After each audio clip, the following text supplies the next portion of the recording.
speech Entebbe olunaku olwaleero ate era mwenna mugende Entebbe ne wano ku Wakamwesi Gardens rather tugenda Entebbe okuyingira omutwalo gumu abato n'abakulu mwenna mujje ate nga lumu January tujja kuba no ku Wakamwesi ekyebando abayimbi bonna weebali mujje tubeere nga tunyumirwa. Nze muhozi waligenda bwenja okugenda muhozi jali muhozi naganti watamiira jje no muhozi kankubuulire mwenye nkubuulire enkima akakima monkey kanyambira olwazi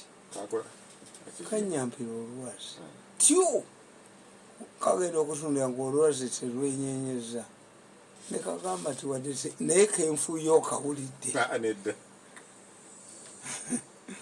enkima yagamba olwazi kale tulekerawo ekigambo kozesa ekirala benkubye bampulira wadde tebenyenya ng'olwazi naye kakakka bakawulira naye okitegedde bulungi ti a monkey polluted the air.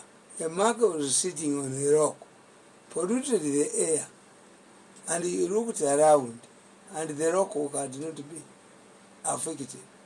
The monkey said, although you are not shaking, neko kenfuye okawulidde akasujja baba bye boko koba befula ngolo ne kenfuwa bakawulira bakanuka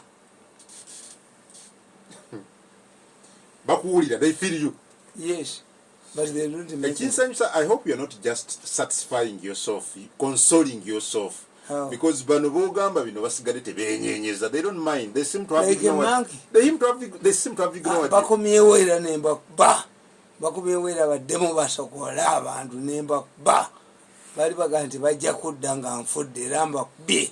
Okay. Ate kati I have fresh information. Kakati badde ogamba otya. N'ensonga zange bbiri. Yes. Okulondebwa kwa Joel Ssenyonyi n'enkyukakyuka ezaakoleddwa mu shadow cabinet n'ensonga ya Sobi. Let me tell you. Bobby Wine is a human being. Ekibiina kya Bobby Wine bafamily be bakifuga. Nope. Kifugibwa bafamily ye. Lubongo yayisawo wandisi. Bw'otabawa ku ssente ne Bobby Wine notamuwa ku ssente bakulwanyisa. We don't have, Nope is not an opposition party. Ekyokubiri, Bobby Wine. Nope is not an opposition party. No. Why? Bobby Wine, ekibiina kya Nope kyawambibwa Abaganda be. Ne bawayo enkoko n'amatooke be bazitwala. Primitive. Tebasoma. Baganda ba Bobby Wine, they are not educated, they are idiots. No, omusabonzi w'ekibiina ye Lewis Lubongoya. Si wa Luganda lwa Kyagulanyi. Ssenyonyi. Lubongoya. Omwogezi w'ekibiina. Lubongoya namugande mukazi wate yashima miliyoni 4 mu Bakatambi. Bobby Wine mukazi wate yashima sente mu Bakatambi uli abanyegako. Bobby Wine teyajje wange. Nambuulira nti ekibinti abasajja baagala kunkozesa. Ask him. Bobby Wine yajje wuwo. Yes. Nakugamba nti abasajja mu government. Yes. Baagala mukozesa batya. Baagala kunkozesa naye mbatya. Ne bagaba bafere. Bosi tebali honest. So finally nakkiriza ne bamukozesa. Yababba. The first person this group contacted was radio. Radio refused Bamuta. These are deadly fellows. Radio Bamukuba, ewali ekyuma. Okimanye ekyo baala yasigala ekola bwe yava nabo okulambula ennyumba ye. Radio wanted okwogera nange naye ng'oyo gundi bamuyitaane King Shaka yanyimbako oluyimba olunvuma. Tamale Mirundi emeka nga nkobe wange. Nga gundi yamuwadde ssente Bukenya. Kati ankubira essibu radio. Nendowooza nti yono abeera nani? I didn't see him. Mbandi awe wange. Aweerubaga. Nga Bobby Wine yazze. Yali mu jungle boots a brown shirt. nangamba nti I have come to consult you. Conse why? I have people who want to use me, but I fear. Nemuga nti abo abasajja mbamanyi bagala nwanyise Museveni. Nemuga Museveni ndoddo. Museveni ndoddo. Bajja kumala bakusuule. Naye banyage. Bakuwa sente mmeka. Banyage. Namuwaga ahead. Mbandi awo. Nga muganda wange watata bidandi sali. Bamuyitana. Moses Sali, Bebe Cool. Bebe Cool. Naye najja. Nemugamba Cool. Toyonoona ki. Kyatu kyaffe ekya family. Abo abasajja mbamanyi bagenda babuuza oba tebajja wange. Bwe battanga tannandaba yali radio. Bobi Wine came to me. Ono yajja ewange. They came. Ne Nyanzi najja. Nandita n'emitwalo 7. Naga nti muganda Bobi Wine yali agala kulaba Museveni kubaloopa. Nenoonya Museveni nambula. Nemmanya bano bantu ba Museveni bennyini be bamulwanyisa. Wamunoonya okumuga nti waliwo ekiriwo. Bobi Wine came to me kumutwala wa Museveni. Really? Yes. Tuwaliwo abaagala omukozesa bamukole ki? Museveni misiri. Bino Kyagulanyi tasobola byegaana ng'aliida. Ng'abyegaana wa? Namutega. Twali bamukuba. Ate nali simumanyi. Nemugaa who are you? Me, I don't go to music garage. Naye abantu bamanyi ndi musajja mugezi nnyo. Radio bamutata najja wange. Era maama we yaŋŋamba ti engoye z'omwana wange ze bagenda omusibe tie baziba. Nemugamba jangu leeta sente bakuba ebiko ku stage. Nga mwana wange nze siri mulogo nga ggwe. Nekyembuuza lwaki abantu batya okutta abantu. Wali oyagala bakuba bigo ku stage? No. Bakoze nkyukakyuka. Ngogaye nti Nuupu. Mpuuga bamukase ku ttale. Kati omupya ijja olose. Nuupu kibiina ky'NRM. Nuupu kibiina ky'NRM. Ekyabafere nalaba omusajja. I respect him. Yagamba when I saw Bobi Wine pouring a crowd in Arua, I had to hide under my table. Baali banoonya omuntu atasobola kuwangula Museveni naye ng'asobola bafunira ababaka ba palamenti. Muti mwali temukimanyi. Nuupu yatandikibwawo NRM. Abalina fiya ngono omukulu ani ku bantu atya okumutta wano nakana akalina olutwe akassa abantu katabateka akajiji. Tukola ekituyita laverage. We plan. How do we plan? Tukola nitekawo ekibiina which will agitate for you. This is why Mao bali baze mu dipi banamboze baani. Mao bamubba. Mao bamukozesaako. Okimanyi ekyo? Bamubba. Mao bali bamu identifying to play that role. Mao bamuwa sente 1.5 billion. Mukaluma omwe yali. Noyo betekamya abafere. Kati Mao bamuwa 1.5 billion. Nga bamusuubizizza tekalubwe kagwa bamuwa 1.5 billion. Mao agenda wakoledde ejoogo lye akuba NRM egimalawo. Omanyina bagamba waliwo omusajja yali Kasiru atambulira ku tikiti ya munne bwatuuka bamugamba wamma Kasiru genda mwebale nnyo basebo. Mao bamuwa 1.5 billion. Bamusuubiza bamuwa. Bazimuwa nga bagamusuubiza endala 1.5 billion. Mukalumu yesimba nga president. Kati Mao olwa eddaluuli akuba enaalemu egimalawo mwekye bamukola bamutega akabenje n'akasimatuka kakati mawo akalulu kaggwa ajewanga ngamba abasajja banzibye kozi bakubye eki baŋambye akalulu kaggwa bajja kunyongera 1.5 billion. Why? Bali batebesi yokavaamu bonobo katumba embwa amazi baziika mu buteesi, but they erode the dignity of the president. Okimanyi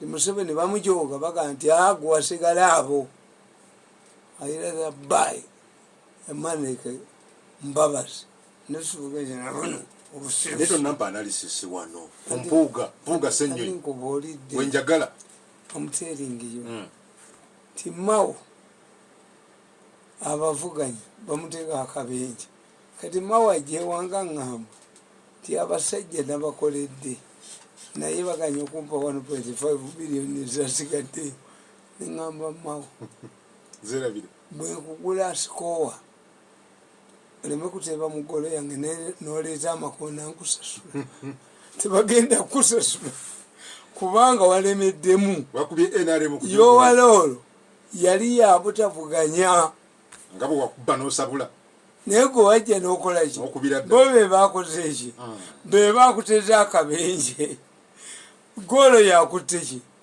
okitegete kyegamba bwemba naguze sikola obutanteeba naleeta amakona musasula golo yabanyambi tebawa mawo sente.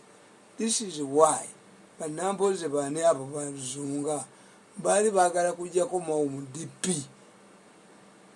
mawo nalemerawo kwe kugendawa muno eyo kitegete kakati bwe bagenda mu Nuupu abali mu ebyo bamanyi benkubuulira tibe basajja abakoze ebikolobero wano abanoonya escape route tukita laverage bebateekawo alternative abali balwanirira ng'ensi ekoze eki ekyuse otugamba waliwo olunaku lwayiribya omulabe ne galubindize ngadduka kakade okiraba nti mawo bwalemerako n'agenda mu kooti n'alemerako nambozi ne basegona baddukawa mu Nuupu bagenda mu Nuupu kyenkubulira kitegedde nti abasajja bali be banoonya laveregi abasajja ababbye ensene abaginyedde ku mutwe banoonya ki laveregi a party that will fight for them if this government follows. Kati bwebamala bagenze mu Nuupu. In fact Nuupu erina challenge. Yes. Is a slogan teyina kibiina kyabufuzi. Is a slogan? Nuupu gundi yali slogan. People power.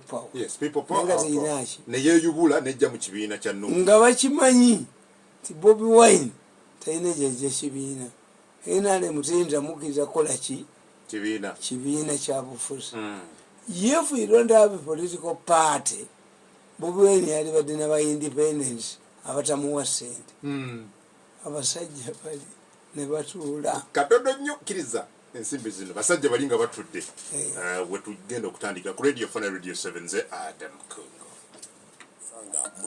mukyali naffe programu ene kutusibwako mikwano gyo aba Post Bank abagamba nti wendi mobile wallet yekola gye bakuleetedde osobola okusindika n'ofuna ssente zo n'otereka n'okola buli kimu genda ku App Store oba Google Play kati oteekemu wendi mobile wallet ojja kuba ofuna app ekwangwize enteekateeka y'emirimu muganda wange ate nga teweerabira kubeera nga ofuna esimu MTN Kabode Super mu festive season ene emitwalo 29 gyokka ng'essimu ogifuna obulamu nga butambula ate kugirako data ow'obwerere embeera nekutambulira ddala bulungi omwitame tukomyewo tuli wali badoga nti abasajja bano ne batuula therefore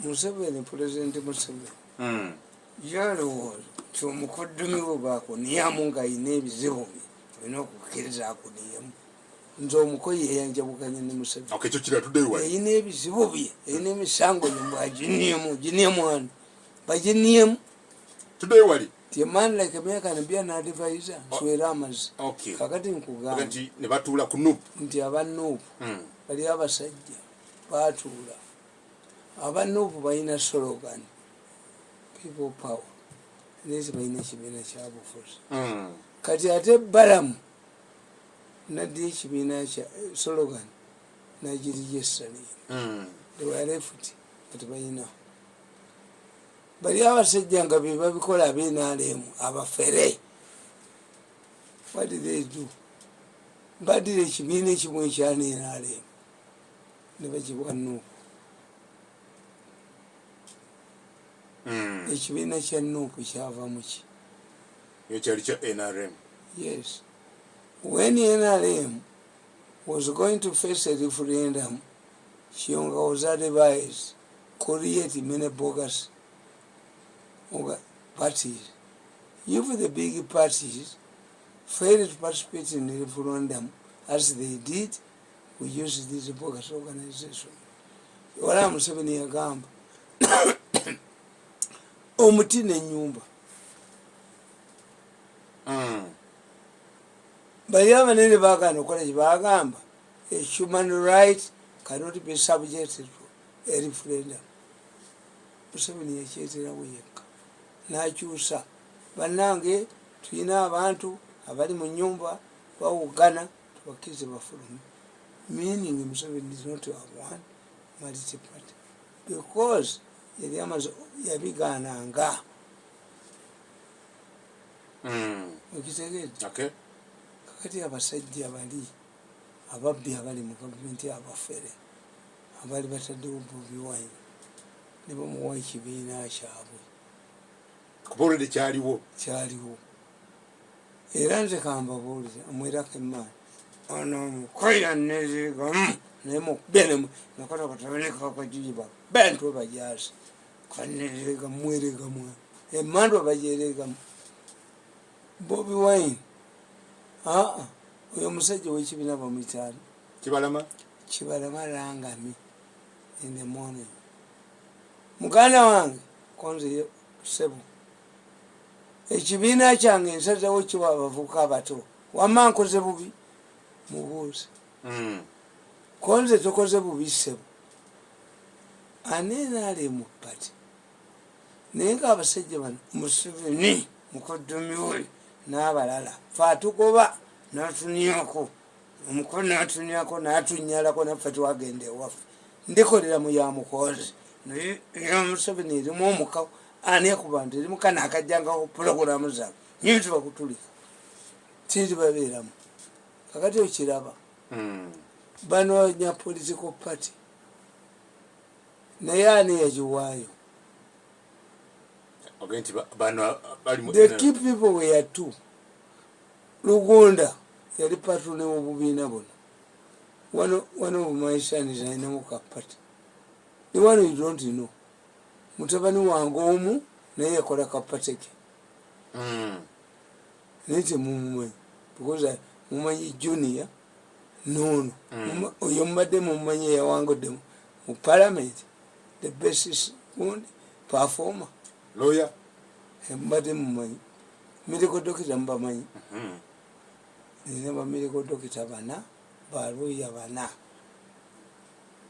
abo bebalenzi one of my gondi doctors ali mu America specialist yeyaweereza abankebedde ne bakakasa nti amunomu tali mulamu talina buzibu educated waliwo muwala wange yakulya agriculture mu kyotera iwe tuva district abaana bange bali everywhere buli sekita mwebali batugamba ina nabali mafuta nti waliwo omwana wange Museveni yamuwa omulimu ne bagala ogubba yakole interview n'abalala nakwata nnyondo ate oba Museveni yamuwadde mbubagumugjeko ye medicine nagidduse emisinde kubaina ensingi manyi akati nkugambye eki kugambye tibako Lugunda was a key factor he was a patron era Museveni yamugoba ku bwakatikkiro omuntu omulala yali important ozirwako kyo ekibiina kya nuupu kiva kitya mu transformation nekijja gundi yakikwata firi yakoba kabushenga why ekibiina ekigenda okukyusa leadership kiranga ennaku 10 because Uganda gazette teriyo kiranga mu new vision where was the intelligence Museveni bamukubira intelligence yali luddawa to monitor there is a man who is disparate want a party but he doesn't want it notakabira mawulire kutegeeza there is a small party that's organizing a delegate bakatabazi bafu namono byageze bwati abo bafu mutabazi bakatabazi abayiso bafu okay bamubulira Museveni bamubulira tebamubulira bagula amawulire tebagula amawulire how there is a man who is disparate for a political party kubanga Bobi Wine without a political party yalifunye ba independent anonya party afune ku sente kasobanzi yitamanyi babo no bayiso yali bagobye bali bamanyi yes okay agati Museveni agendo kigukamu atirite ngekibina kya UPC kibalama kitunzi Museveni yadduka emisinde okugendewa mukamu wanga kuba mukamu wanga be bakola kino tiyekiyonga yagamba mukole obubiina bwa UPC nabwe Museveni bamubulirirayo tikukumenyedde bwerere ekibiina bamaze kikola ki nkubulira negamba nti okumanya nuupu yali abenaaleemu abawakanya Museveni nuupu went on to organize primaries without the court's judgment. How did they know? Tebagenda basazaamu nuupu half of the money for nomination came from a security force which I know. Ani yazibawo? You know the secret force? Yes. Okay.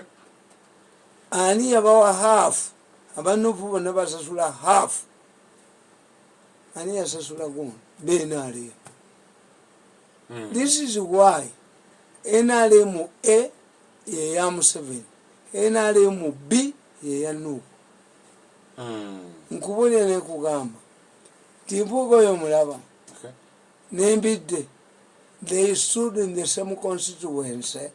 There was no NRM candidate until our daughter, my daughter,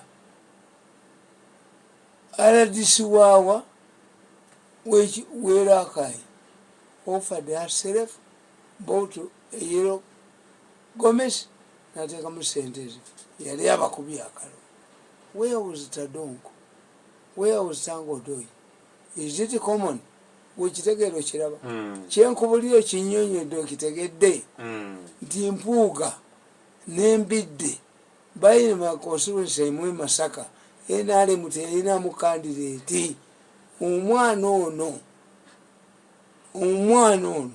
Aladisiwera kai. Umuwala. Mula wange. Yeteka mu sentence ne komisi ya yero. Tienale muteyinza kubeera ki ne mulwanirira Museveni namuwobwala disi naye woteriye kalangala bayosha. These are strong forces. Kyakunyenyedde okitegedde ti Mpuuga teyasimbibwako inaale tebamusimba kunzijukira nooli bonna nga baabwe naye nga ekibiina bakyaba kitaddewo ba NRM.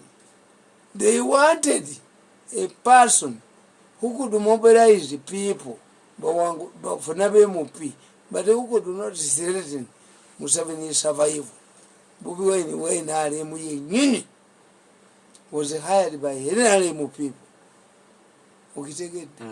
Okitegedde polira ti Bobi Wine yali waaki hired mercenary bamuwa $5.8 billion. witegedde ekyo nga ino banoonyeza ababaka ba parliament aba NRM B Museveni was not aware. Okay.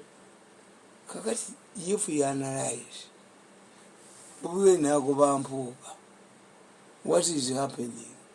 Bobi Wine tabenanga ku politician baganda Bobi Wine babbi bagala kulya sente bakiro bangoba ekibiina kyakatemba balowooza sente bakira bange ekibiina kubanga bangi badde beebuuza nti mwami Mpuuga abadde agezezzaako kukola mu parliament. Why change him now?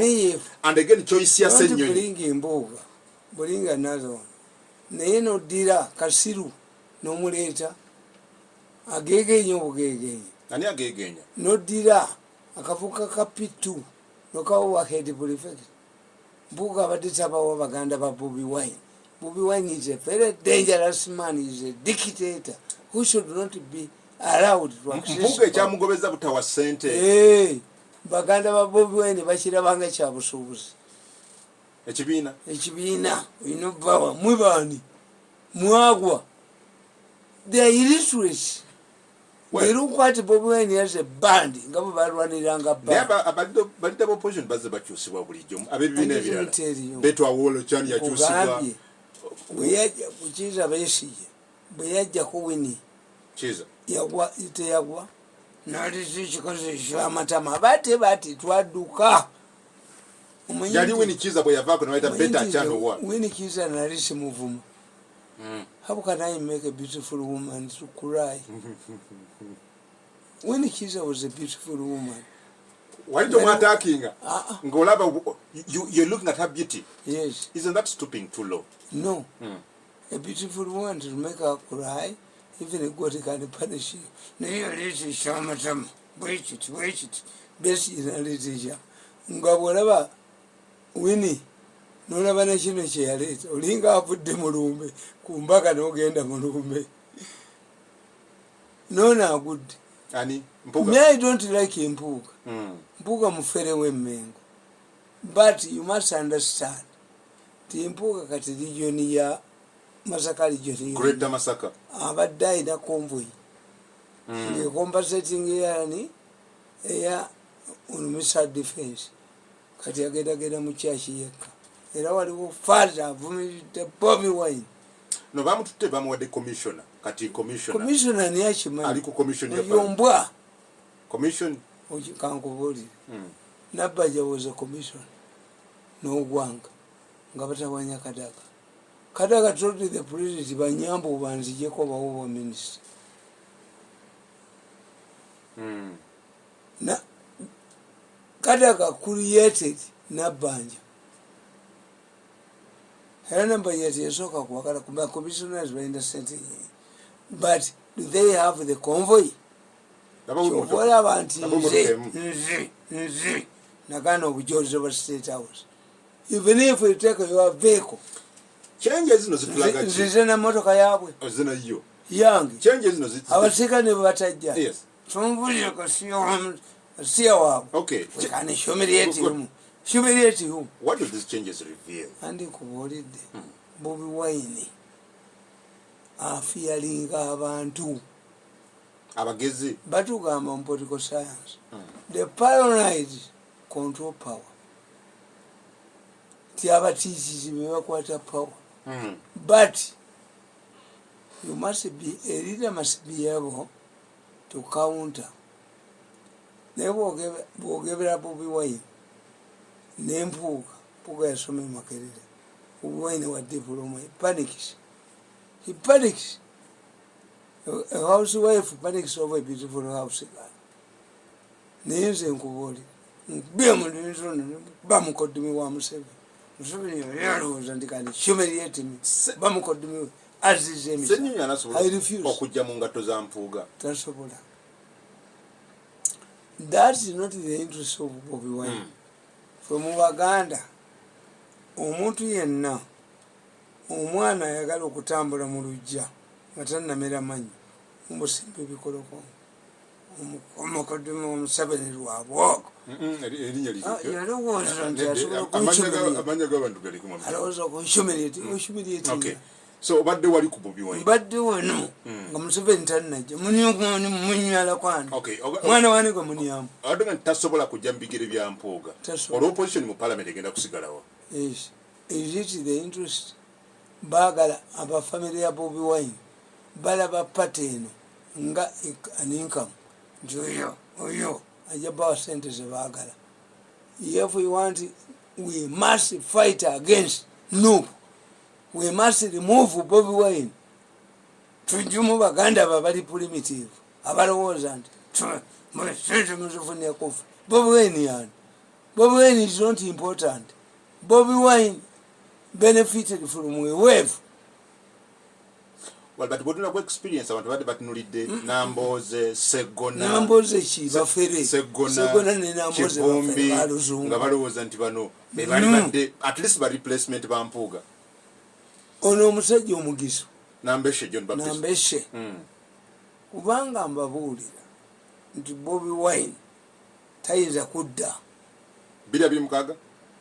Kasita abamawanga amalala bakufuula kabaka yekka oba owedde. Nukwefuse kabaka yekka. Yes. Bali wadde Nambesha. Let me tell you. Ab'Emmengo nga baagala okufera. Baleetaani. Baleeta omusajja we Sembabule yali emuppi. Semajjega. Kabaka n'agamba balonze. Akola ki? Sembule si Muganda. Fe Abaganda tulina waliwo ekisajja ekirala kyali Kayunga eyo ne bakireeta ne kiwangula Simanyani babireeta buleesi kati ono akotte ono mugone Muluuli Ssenyonyi Muluuli si Muganda anaamufukamira n'amukuuta enyuma. Bobi Wine is a very dangerous man, very dangerous. We should not vote him anyway.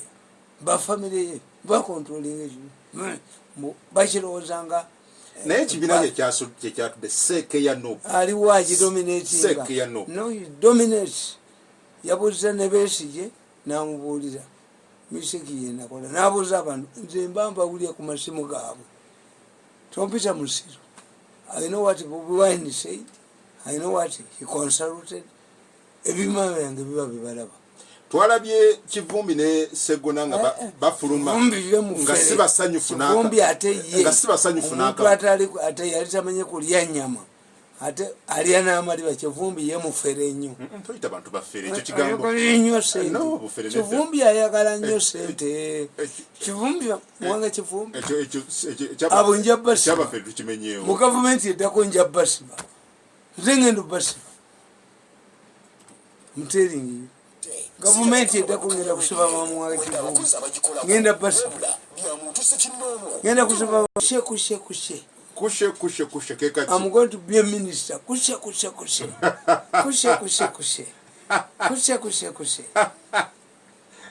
Adego lumiro afono manyi. Kushe.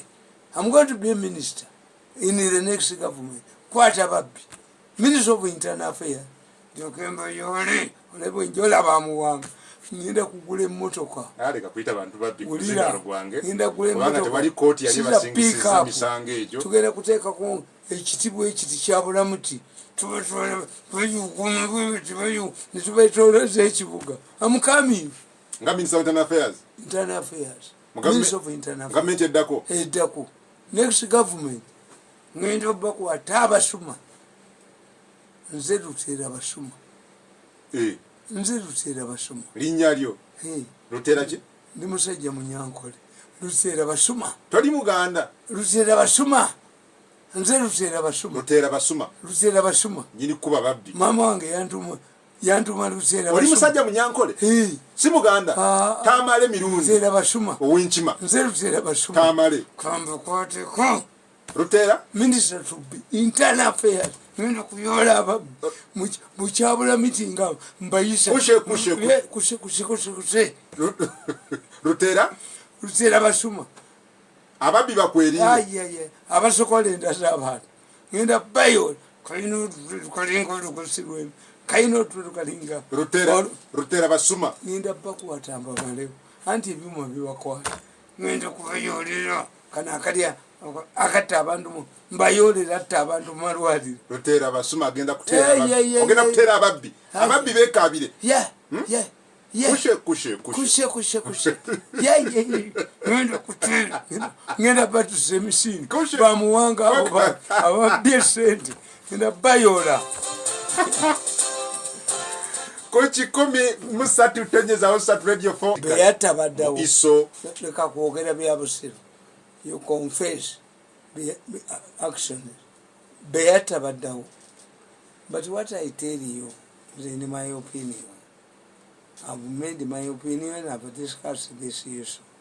Tiabama wanga amalala abanyankole enganzi for abanyankole tuli bayigirize tetukola tetukola tetujja ku scene of crime gwonganayo owaye gwonganayo kushe mbuza kutegeera wafuuka ddi omunyankole kushe nze munyankole kushe owawa abaganda abanyarwanda abanyarwanda bagamba ndi muganda Mwanjjoga nange ndi munyankole kushe mwami Tamale oli munyankole kushe norugankahi norugaburemba norugakiruhura norugarakayi omanye kitegeeza abanyankole kitegeeza abalina power. You don't say tribe. Those who have power. Norgarakai. You have power. It does not mean that I'm Munyankole. Okay. But those who have power. And you are proud. I'm with power. A proud Munyankole. Mutwala mukoddomi wa Museveni ne mutwala bakana kana gatta abantu nenkakuba nenkajjawo. Okay. Kale nzirayo wali. Kitegede kyegamba. Ntegedde badoga nti I'm not a Munyankole by definition. Okay. But Munyankole in Uganda today means those who have power. Those in power. Can move things. The shakers. I'm a shaker. I'm a Munyankole without a pointed. I'm a Munyankole without a pointed. The program, bomb Sheka alaja ni demiaka 10 nga tafuna nga series na aba yewunyisa. Let me tell you. Sheka lamenting no, but you've lamented for a long time. More than 7 years. Lamenting njagala bampe. I created a puzzle for these people. Do I want their money? Nalinda muhozi. Era kati ayingiddewo.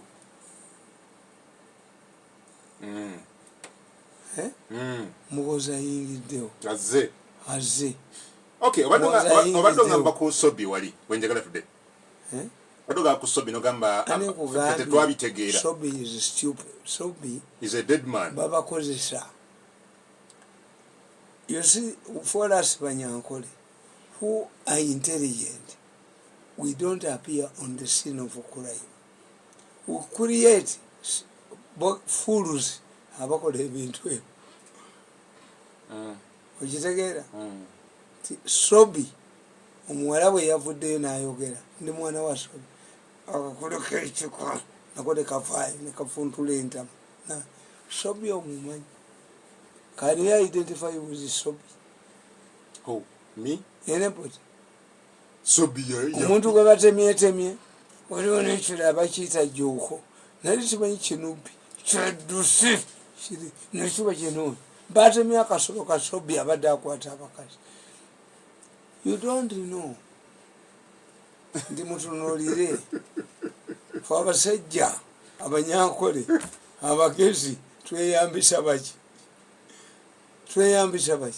baki kitatta bamukwata ne bamusiba n'enjegere naye ng'akoze eki ne bakwata Sipapa. I offered to stand bail for Sipapa. To stand surety. Why? Sipapa yavuga nga emmotoka nga tebamulaba bamubyeko sente. That's how they give you a nagish. Basasula mu nagish kalensi nange bansasula mu nagish kalensi wadde ndi Munyankole munnaawe naye nange bansasula mu nagish kale muhozi yagenda okunsasula naye Museveni yansasula mu nagish nongobanga omubbi w'enkoko ekiro sawa 7 Museveni yangobanga mubbi wa nkoko kubanga omuko ayina emisango gye gyeyazza gyayagala niimu gonia mwana kakati nkubuulira nti kitatta ono kirabo kyani kyamaliya eyakuba omwana wange kisa kya mukama bati temumijjeko security kisa kya mukama ate nemulwanirira after using you they drop you era abamilitary police bananga abajjeewo nemotoka empya his problem yimagit when he said he claimed Museveni yamuwa emmotoka endala nalweso n'agibba anti nkubuulira alleged eyakwalo si papa n'avuga emmotoka okutali namba naki ne bamulyamu sente n'alaba Museveni namuwa sente Museveni zatampangako. Why do you turn against his papa? Omugagga sebuufu tatanga mukazi oyo omulamuzi wakanya ebya kooti ati nkubuulira tebazimbawo ekizimbawo ekya insurance yes eyatta omukazi bamuyita kiwanuka yali mu flying squad bamuleta wa sebuufu amubanja katono nnyo bakwata sebuufu bazimbewo naye olunaku kazinda ali mukomera ne mama we yaziba amaaso yabbaki yabbiranga nedda kazinda yabbirangani ye mugagga waali baganda abaganda zendika za Uganda zebasacrifice nagana mukoko niyamu tali nyalamu nze omusajja omunyankole kushi nange munfuula omuganda owokoniyamu endiga za Uganda baganda sacrificial lamb yes zebasaddaka you tell me omunyankole fe abanyankole tetugenda kusiina ovukulayo werabyeko nga nzijeyo emundu sigiina olwoza siina pisto olwera yakuga ndi Mirundi alina pisto nyondo lwaki mbeera nenyondo is not a firearm illegal possession of a firearm mala kutta ne bagamba he used a lethal object naye nyondo zirimu mu firearm betenta semuntu siziina katono nnyo yes kanzigitandikira ndikange nakusomwezi wakamaliza nakusomwezi 26 omukulembeze awambibwa okay 22 ogw'omusanvu 2016 waga nti omukulembeze akola ki awambibwa kale kansome wano awambibwa bakoddo bibe nawambibwa ogambye wano a prominent businessman hired a consultant to reorganize his company which was facing financial problems.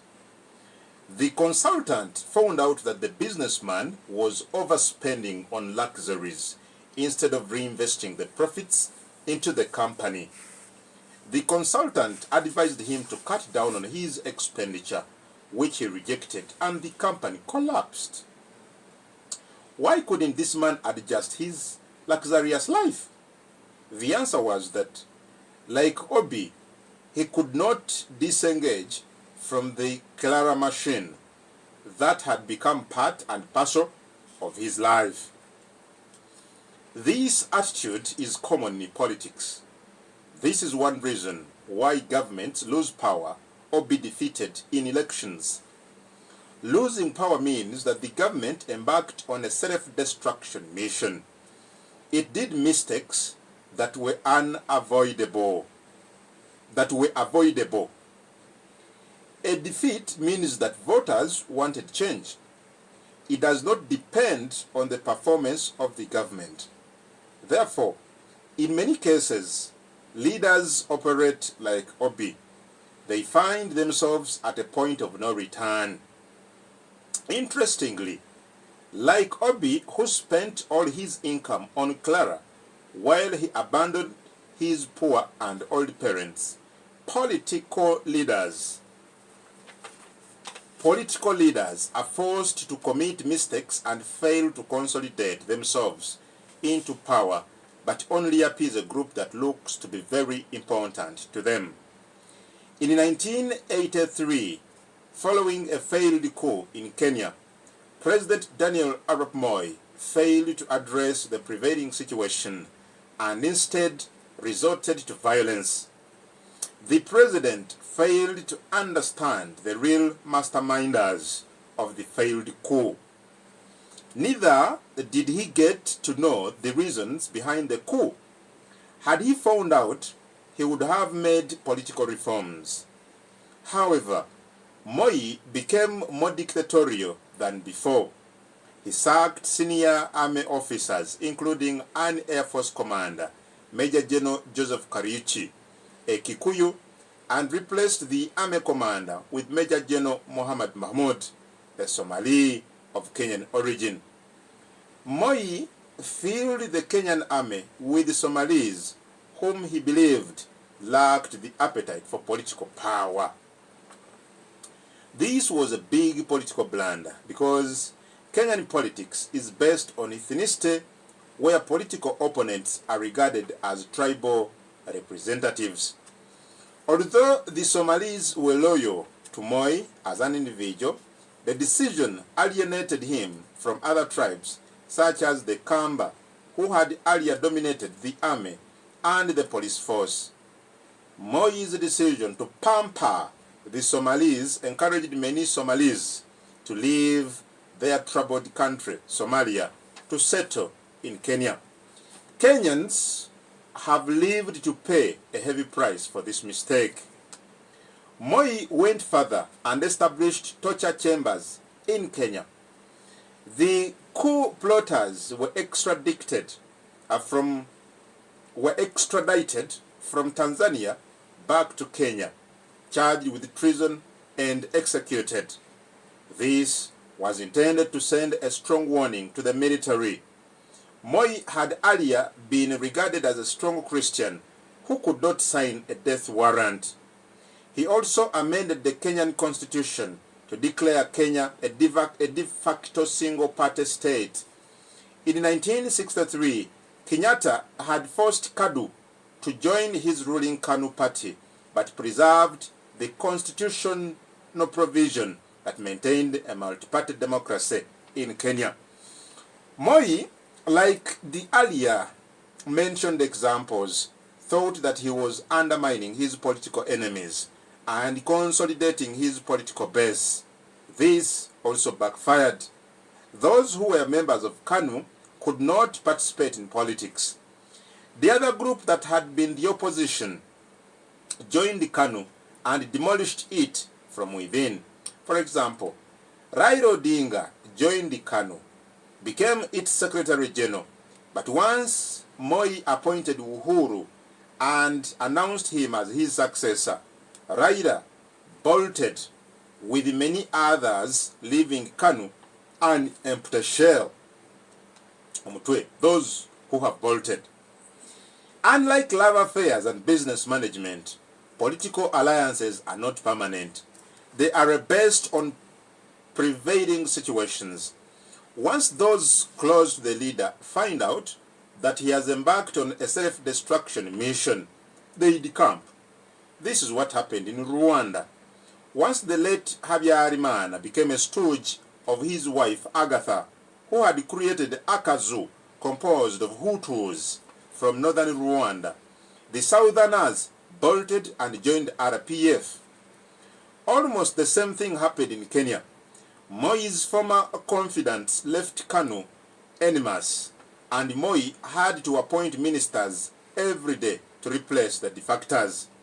In Senegal, Prime Minister Saleh opposed Wade's plan to seek a third term, later to be succeeded by his son. Saleh had realized and read the political situation well. Instead of sulking with Wade, he turned himself into an appointing authority and grabbed power from his boss. In Malawi, Mama Kazimira, Kamuzu Banda's mistress, frustrated all the efforts to replace Kamuzu Banda, who was almost senile. He was later defeated in the subsequent elections. In Zambia, Frederick Chiruba wanted to protect himself from persecution over corruption. he rebranded his former foe, Levi Patrick Mwanawasa. However, Mwanawasa had made the political landscape favorable. As soon as he took power, he abandoned Chiruba and subjected him to a long, embarrassing corruption scandal. This had earlier been done in Kenya, where Moi subjected Charles Mwanjjoga, who helped him to take power, to a long and embarrassing inquiry over treason. This is an old Machiveri principle. Machiveri points out that the prince must eliminate those who helped him to take power. What does all this mean, and what lessons do we learn from the above examples? It is important to note that those presidents conducted themselves like Obi. They failed or refused to let the Clara destruction machine go. If President Moi had made political reforms at his own pace, things would have been different.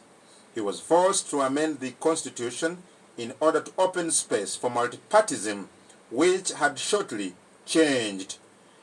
He agreed to a new constitution that provided for term limits and forced KANU into a political limbo. In Rwanda, Habyarimana did the same. He later agreed to share power and make political reforms in both the politics and the army. He died in a plane crash on his way from Arusha for peace talks. His supporters kindled genocide and fled into exile. In Malawi, Kamuzu Banda was humiliated and was saved by two factors.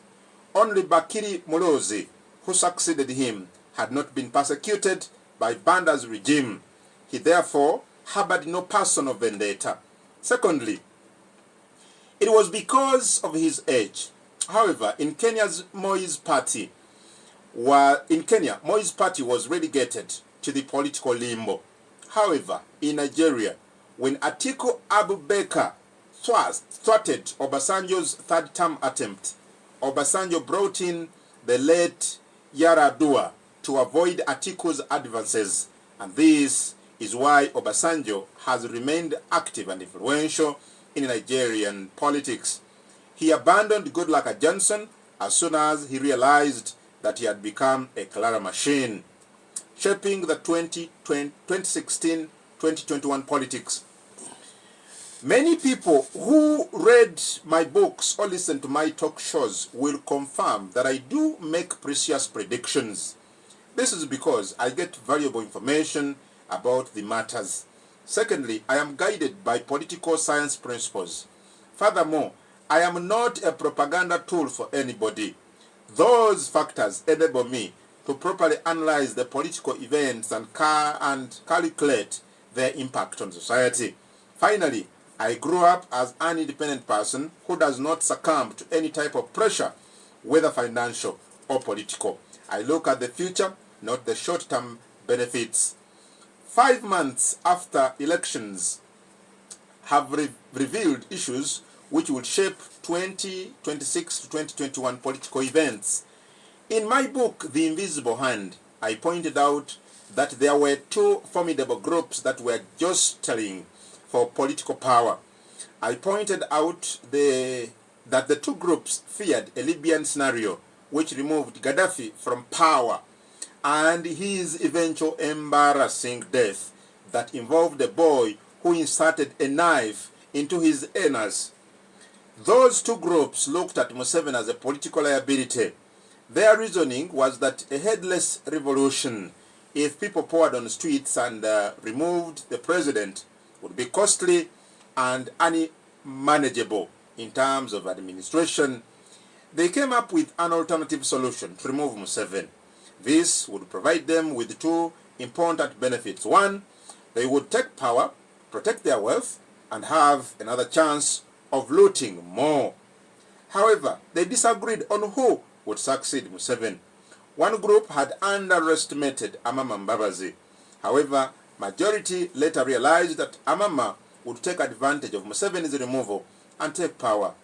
They lost Mbabazi's presidency, retreated, and dropped the idea of undermining Museveni.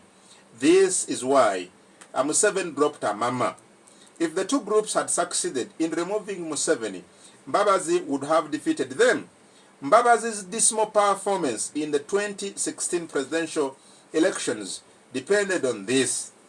Mbabazi lacked an elaborated structure, and his efforts to form TDA failed. He also failed to use the NRM structures which he had hoped to use after removing Museveni. Secondly, when NRM leaders realized that Museveni was still around and here to stay, they abandoned Amama but committed a big blunder by linking his presidency to Museveni, claiming that he had anointed him. The moment Museveni deassociated himself from Mbabazi, Amama's presidential bid crumbled. The last nail came from Dr. Besigye when he refused to support Amama Mbabazi.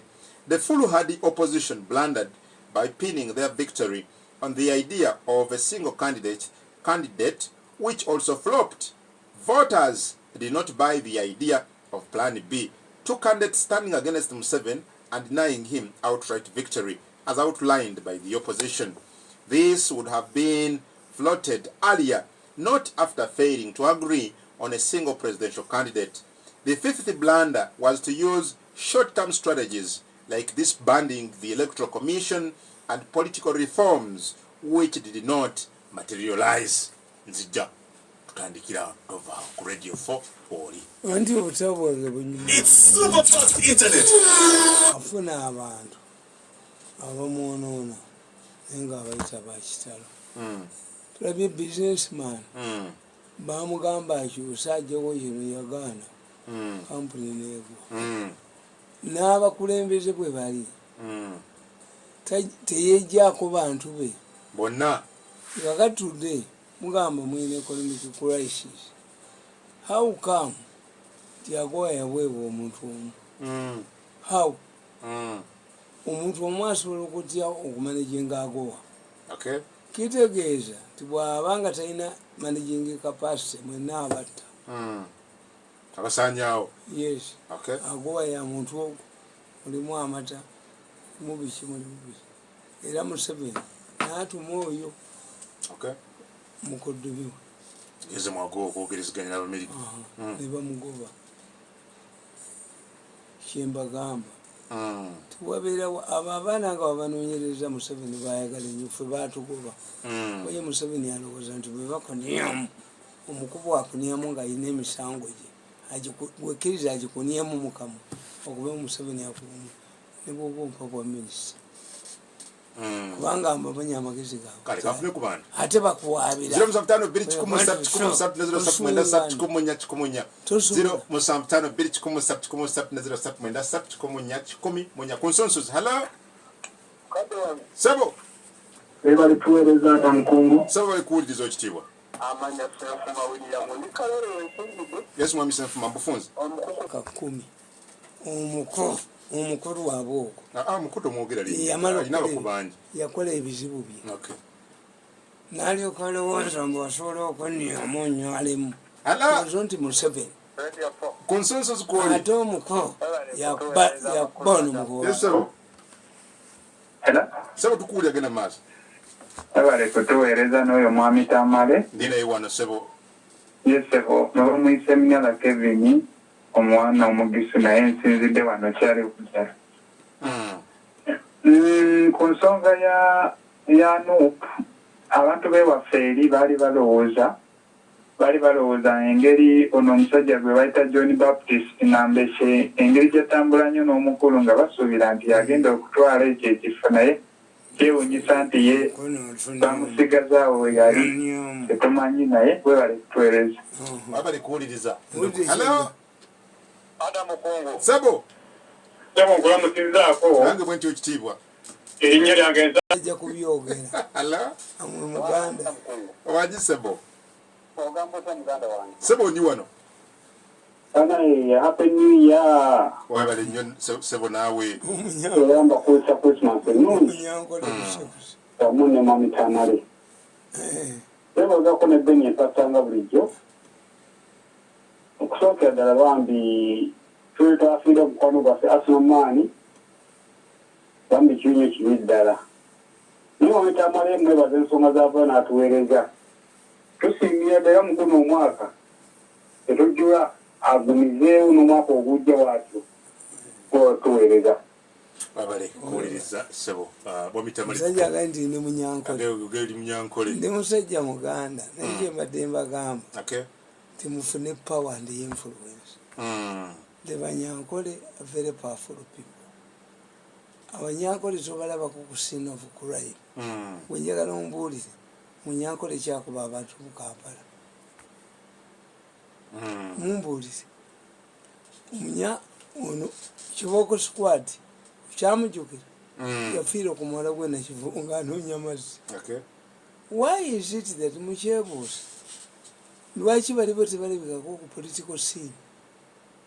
Tebalabwa toyinza kuwulirayo musajja Munyankole atigomya Kampala kati abasajja be MTN babadde bawadde boda sente kana akafudde envi k'omu Kampala kagenda ne bakatwala nga tekalinya mugeka bakazikolako mu Kampala oli memba akafudde envi tumuyita ka minisita kalina obuvaliga buli wansi wano bali butereeza mu kofini.